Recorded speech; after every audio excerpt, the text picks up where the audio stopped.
কিয়ামতের বর্ণনা সম্পর্কে কিছু কথাবার্তা উল্লেখ করা হয়েছে। এই কিয়ামতের কঠিন একটা সময়ে এই মানুষের উপকারে কাউকে পাওয়া যাবে না। কেউ ওই মুহূর্তে আমাদের উপকার করার জন্য আসবে না। সবাই একাকী হয়ে যাব।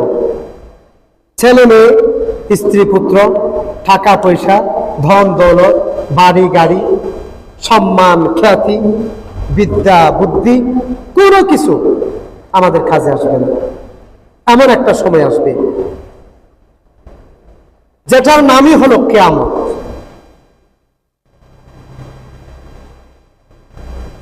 মানুষ অস্তিত্বহীন হয়ে পড়বে, পাগল হয়ে যাবে। মানুষ যখন বিপদে পড়ে সাহায্যের জন্য কতজনের দিকে তাকিয়ে থাকে, এমনকি দুশ্মনের দিকেও তাকিয়ে থাকে। একটু সাহায্য যদি আসতো কঠিন মুসিবতের সময়।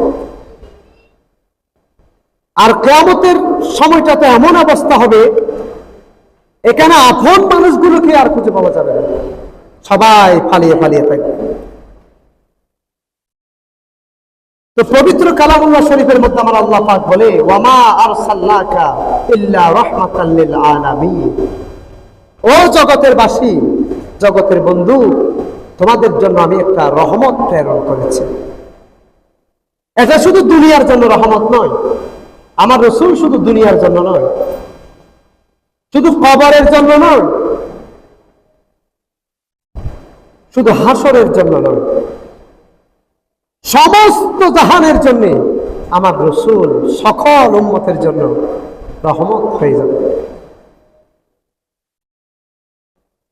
এটা তো সেই রহমত যেটা একজন উম্মতকে বাদ দিয়েও জান্নাতে যাওয়ার চিন্তাই করবে না। আর উম্মত কোনগুলো? যেগুলো অপরাধ করতে করতে জাহান্নাম পর্যন্ত চলে গেছে, যারা জাহান্নামী হয়ে গেছে, ওদেরকে জান্নাতে নেওয়ার জন্য আমার রাসূল পাগল করা হয়ে যাবে। হাদিস শরীফের মধ্যে এসেছেন, قال النبي صلى الله عليه وسلم إذا كان يوم القيامة ماج الناس بعضهم في بعض। যখন কিয়ামত সংঘটিত হবে, মানুষগুলো যখন পাগল করা হয়ে যাবে, কোথায় যাবে মানুষগুলো? যখন অস্তিত্ব হারা হয়ে যাবে, মানুষগুলো শুধুমাত্র পথ খুঁজবে বাঁচার জন্য।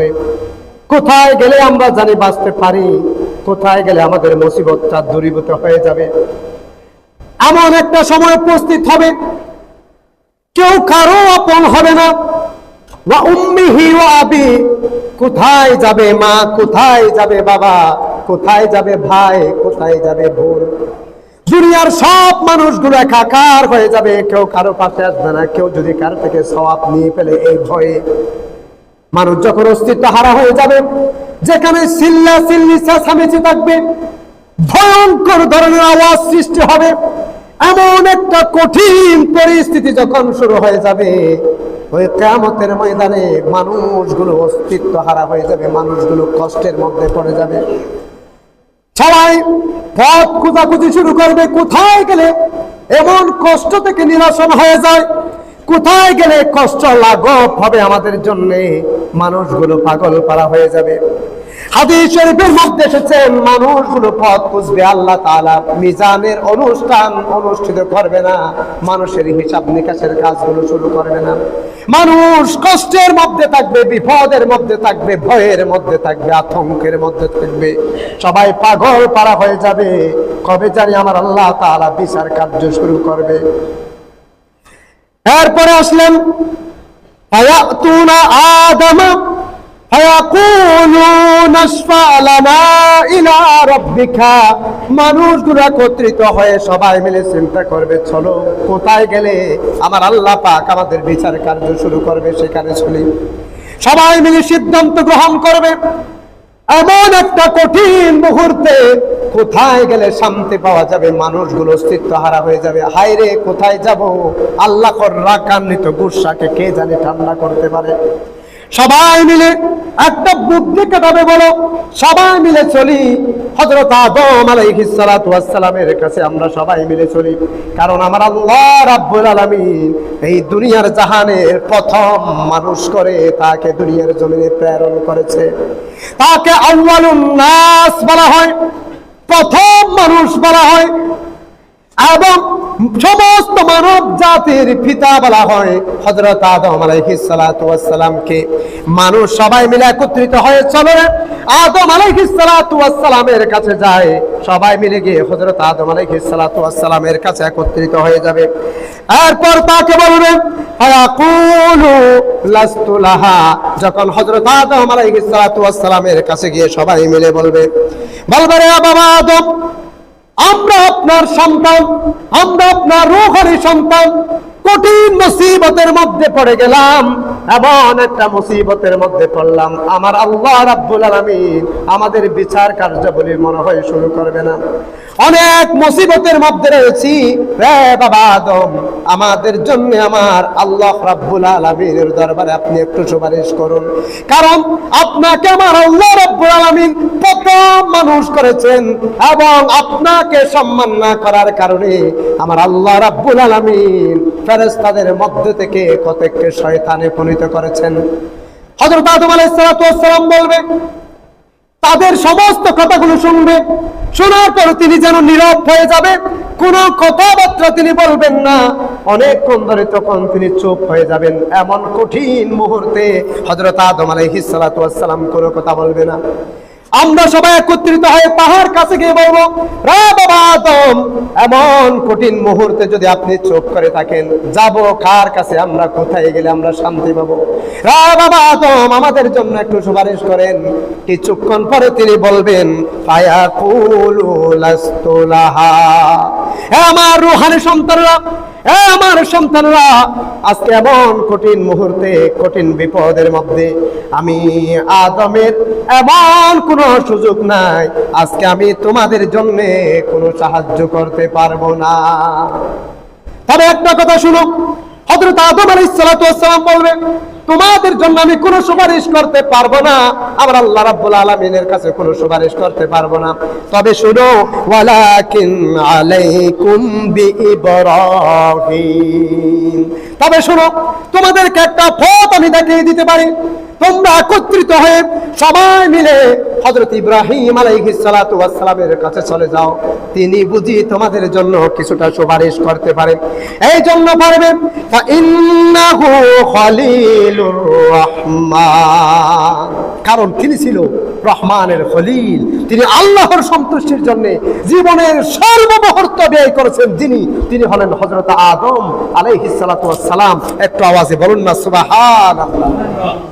আমরা সবাই একত্রিত হয়ে হযরত আদম আলাইহিস সালাতু ওয়াস সালামের কাছে থেকে বিদায় নিয়ে হযরত ইব্রাহিম আলাইহিস সালাতু ওয়াস সালামের কাছে গিয়ে হাজির হয়ে এবার ডাক দিয়ে বলবো, ওগো মুসলিম জাতির পিতা হযরত ইব্রাহিম আলাইহিস সালাতু ওয়াস সালাম, এমন কঠিন মুহূর্তের মধ্যে উপনীত হয়েছি, আপনি আমাদেরকে দেখতে পাচ্ছেন, আমরা এমন বিপদে পড়লাম, আপনি একটু আমাদের জন্য সুপারিশ করেন। আমরা সবাই গিয়ে বলবো রে ওগো ইব্রাহিম আলাইহিস সালাতু ওয়াস সালাম, প্রথমে আমরা হযরত আদম আলাইহিস সালাতু ওয়াস সালামের কাছে গিয়েছিলাম, তিনি আমাদের জন্য কোনো সুপারিশ করতে পারলেন না, তিনি আমাদেরকে আপনার নিকট পৌঁছিয়ে দিলেন। এবার আমরা গিয়ে বলবো, ওগো ইব্রাহিম নবী, আপনি ছিলেন খলিলুর রহমান, আপনি ছিলেন আমার রহমানের খলিল, আমার আল্লাহ রাব্বুল আলামিনের সন্তুষ্টির জন্য আপনার পুরা জিন্দেগিটা আপনি ব্যয় করেছেন। আল্লাহর সন্তুষ্টির জন্য আপনি ছোট মাসুম বাচ্চাকে নিয়ে আপনার স্ত্রীকে আপনি হিজরতের মধ্যে পাঠিয়ে দিয়েছিলেন। আপনি তো সেই রহমানের খলিল, আপনি তো সেই খলিল, ছোট মাসুম বাচ্চাকে নিয়ে আপনার স্ত্রীকে নিয়ে এমন একটি জায়গার মধ্যে বনবাসের মধ্যে দিয়ে আসতেন যেখানের মধ্যে কোনো পানি ছিল না, গাছপালা ছিল না, নদী নালা ছিল না, না, কোনো মানুষজন ছিল না, এমন একটা জনবিচ্ছিন্ন জায়গার মধ্যে গিয়ে আপনি রেখে আসলেন শুধুমাত্র আল্লাহ রাব্বুল আলামিনের সন্তুষ্টির জন্য। ওগো ইব্রাহিম নবী, আমরা কঠিন মুসিবতের মধ্যে পড়ে আপনার কাছে এসেছি, একটু আমাদের জন্য দয়া করেন, আমার আল্লাহ রাব্বুল আলামিনের কাছে আপনি একটু সুপারিশ করেন। দেখা যাবে হযরত ইব্রাহিম আলাইহিস সালাতু ওয়াস সালাম তিনিও চুপ হয়ে রইবেন, কোনো কথা বলবেন না, কোনো আওয়াজ করবেন না, তিনিও যখন নীরব হয়ে যাবে। এখন আমরা এমন কঠিন মুহূর্তের মধ্যে সবাই আতঙ্কিত হয়ে পড়ব, সবাই ভয়গ্রস্ত হয়ে যাব, আমরা বলবো কোথায় গেলে আমরা সাহায্য পাই। দেখবেন যখন আমাদের এখানে করোনা এমন একটি পরিস্থিতি সৃষ্টি হয়েছিল, যখন দেখা গেল আমাদের পাড়া প্রতিবেশী মানুষগুলো একজন আরেকজনের কাছে যেত না, কারো যদি একটু কাশি হয় ঘরের আপন মানুষগুলো তাকে বিচ্ছিন্ন করে রাখতো, কাশি হলেই মনে করতো এর মধ্যে বুঝি করোনা হয়েছে। এইভাবে করে করে দুনিয়ার মানুষদেরকে আল্লাহ পাক কিয়ামতের কথাগুলো দুনিয়ার জমিনের মধ্যে দেখিয়ে দিয়েছেন অনেক অনেক উদাহরণের মাধ্যমে। আবার দুনিয়ার মধ্যে যদি কোনো মানুষ কোনো মানুষের উপকারে না আসে, আবার কিয়ামতের মধ্যে কোন অবস্থা হবে একটু চিন্তা করে দেখতে পারি আমরা। সেই মুহূর্তে হযরত ইব্রাহিম আলাইহিস সালাতু ওয়াস সালাম যখন কোনো কথা বলবেন না, আমরা তাকে স্মরণ করিয়ে দিয়ে বলবো, ওগো ইব্রাহিম নবী, আপনি তো সেই খলিলুর রহমান, আপনাকে তো সেইভাবে খলিলুর রহমান বলা হয়। আপনাকে যখন নমরুদ বাহিনী আগুনের মধ্যে দেওয়ার জন্য প্রস্তুত হয়েছেন, হযরত জিবরাইল আলাইহিস সালাতু ওয়াস সালাম যখন এসে বললেন, ওগো ইব্রাহিম নবী, আমার কাছে একটু সাহায্য কামনা করেন, আমাকে বলেন আমি নমরুদের কুণ্ডলী সহ আগুনের কুণ্ডলী মুহূর্তের মধ্যে নিভিয়ে দিতে পারবো। তখন আপনি বলেছিলেন যে রবের জন্য আমি নমরুদের আগুনে পোড়ার জন্য প্রস্তুত হয়েছি, সেই রব আমার দিকে তাকিয়ে আছে, আমি তোমার সাহায্য কেন নিব বলে আপনি হযরত জিবরাইলকে বিতাড়িত করেছিলেন। ওগো ইব্রাহিম নবী, আপনি নমরুদের আগুনের মধ্যে পড়ার জন্য প্রস্তুত হয়েছিলেন, আপনি নমরুদের আগুনের মধ্যে পড়েছিলেন, আপনার জন্য মহান রব্বুল আলামিন সাহায্য পাঠিয়েছিলেন। ইয়া নারু কুনি বারদাও ওয়া সালামুন আলা ইব্রাহিম। ওগো ইব্রাহিম নবী, আপনার জন্য আমার রব্বুল আলামিন সাহায্য প্রেরণ করে দিয়েছিলেন, আগুনকে আরামদায়ক করেছিলেন। ওগো ইব্রাহিম নবী, আজকে কঠিন মুহূর্তের মধ্যে আমরা পড়ে গেলাম, আপনি একটু আমার রবের দরবারে আমাদের জন্য সুপারিশ করেন। তারপরে দেখা যাবে তিনিও চুপ হয়ে থাকবেন। আয়াতুনা ইব্রাহিম, হযরত ইব্রাহিম আলাইহিস সালাতু ওয়াস সালাম কোনো কথা বলবেন না, তিনিও দেখা যাবে চুপ হয়ে রইলেন। এরপরে কিছুক্ষণ পরে তিনিও বলবেন, ফায়াকুলু লাস্তু লাহা, কিছুক্ষণ পরে তিনিও বলবে, আমার পক্ষেও তোমাদের জন্য আজকে সুপারিশ করার মতো কোনো সুযোগ নাই।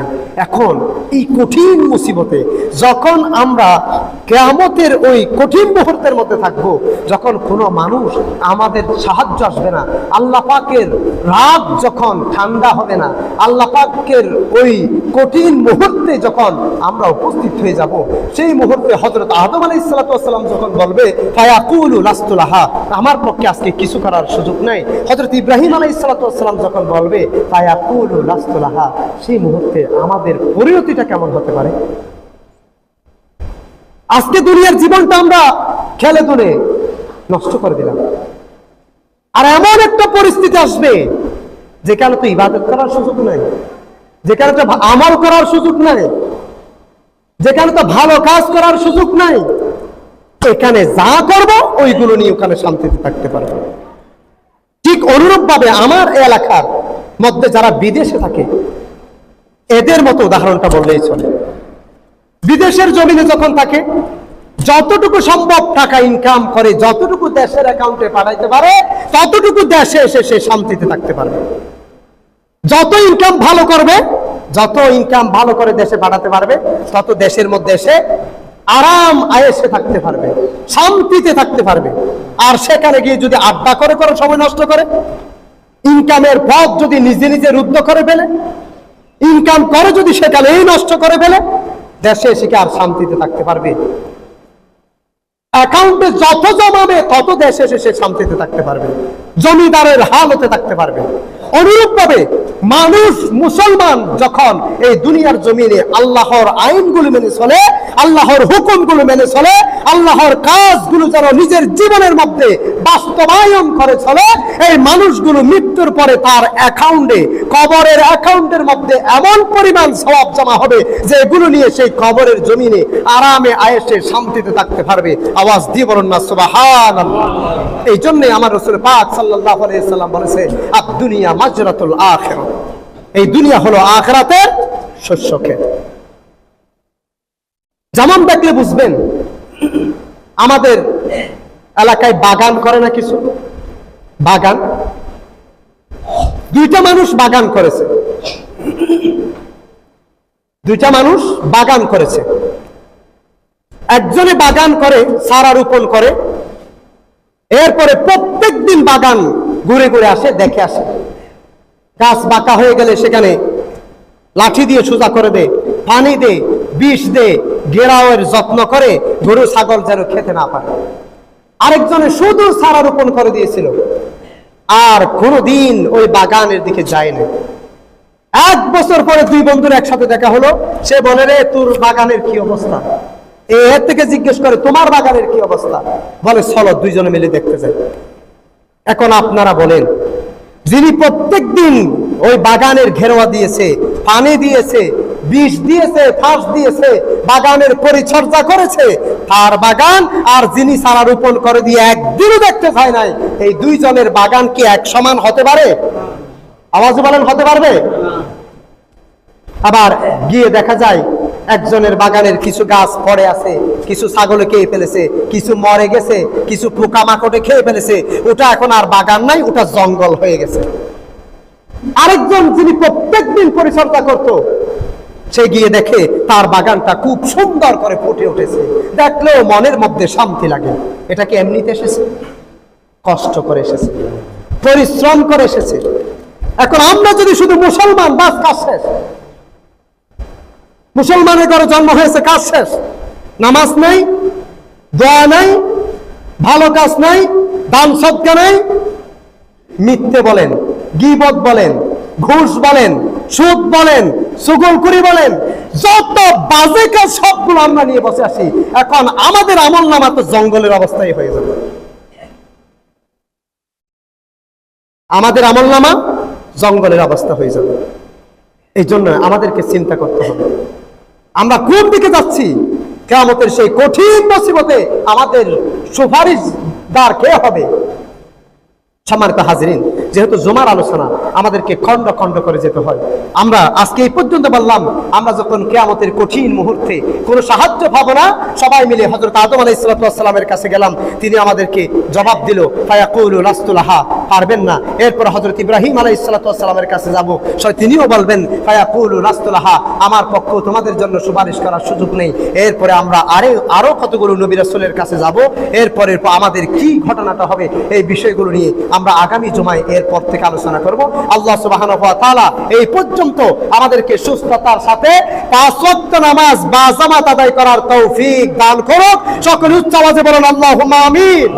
ওয়া আখিরু দাওয়ানা আলহামদুলিল্লাহ। আসসালামু আলাইকুম ওয়া রাহমাতুল্লাহ। আপনারা যারা সুন্নাত পড়েন নাই, সুন্নাত পড়েন।